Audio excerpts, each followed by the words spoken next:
This World Cup's been great for, you know, the little fellas, I suppose. People say, oh, you know, they're only 5'7". I think Matsushima and Kolbe were even lighter than I was at the end of my career. And when they need to use their power and their low centre of gravity, they can do that very easily as well. And I think that's why these players are shining, because obviously the tackle laws come in as well, and there's talk about high tackles. The problem is when you're trying to tackle someone who's 5'6", 5'7", 80 kilos, you know, it's very low. It's very hard to get that low and get a good shot on them. And even when you do get a good shot on Kolbe or Matsushima or Fukuoka, these players, they just tend to bounce off and get through these gaps. So yeah, I've really enjoyed watching these guys play, and long may it continue, and hopefully it'll grow. You know, certainly when I look back at some of the footage and of me playing, and I probably took, you know, maybe 1 or 2 high shots every game, and 1 or 2 of those shots weren't even seen by the referee at times. We didn't have the TMO to go back to.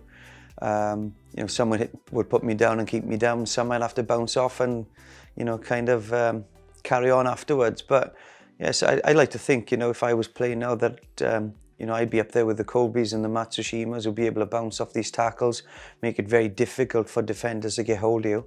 And that's what they do. That's what they do with their step. You know, they attack weak shoulders. They've got a turn of pace, 10, 15 meters. These boys are lightning quick.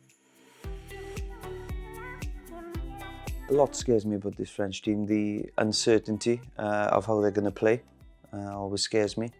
The fact that they always seem to do well at World Cups scares me.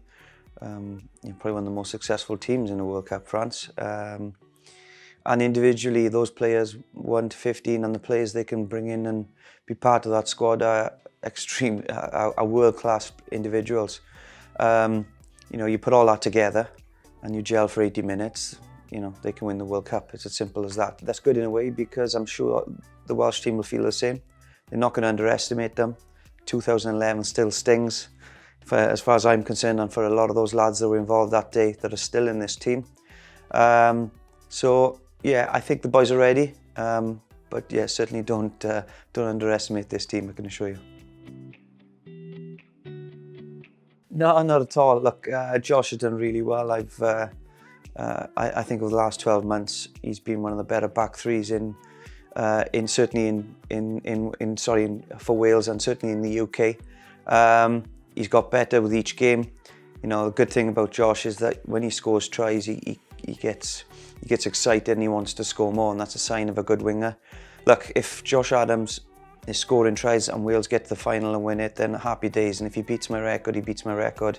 On the other hand, I've got George North on the other wing that's hunting down my record as well, and it's the same for him. If he keeps scoring to the final and keeps playing, you know, keeps playing well, keep playing in the team and breaks the record, then I promise I will not hold a grudge. Look, I think for me, you know, personally, if Wales don't do it, you know, what a fairy tale it would be for Japan to win this World Cup. It really has been a fairy tale. You know, before coming here, I said it'd be fantastic if they could get through the pool stage. You know, it's their own World Cup. They've been working really hard for this. You know, it's the unknown. We don't know what's going to happen. We don't know what's going to happen with this team and the support we're going to have in Japan. But it's just been incredible. I've been at these games. The atmosphere at them has been something I haven't experienced in my life. And seeing what it's meant to this country for a team like Japan to be successful is great. Individual performances, Leach, Fukuoka, anyone you talk about really, Matsushima, Raffaele in the centre, all of them. I think they've been absolutely fantastic, and they've deserved to get where they get. If they beat South Africa, you know, they deserve to get to that semi-final. It's as simple as that. And, you know, it'd be great for a home nation that's considered not to be in the tier 1 to win a World Cup. That would, you know, in its home country with all the fans here, I think it'd be pandemonium. I really do. So that would be nice, but it'd be nicer if Wales won it. Well, for me, I'm a traditionalist. I enjoy my Six Nations. I enjoy watching the Championship and, you know, the old Tri-Nations, and obviously the World Cup and Lions. for me, that's how it's always been for me, and that's how I've enjoyed it. What I would like to see is that, you know, the Tier 2 nations get a little bit more recognition, you know, a bit more funding, a bit more help in that sense. And the only way that happens is if these teams get an opportunity to play the so-called Tier 1 sides a bit more often. You know, how that happens and whether it's a rugby championship, I don't know.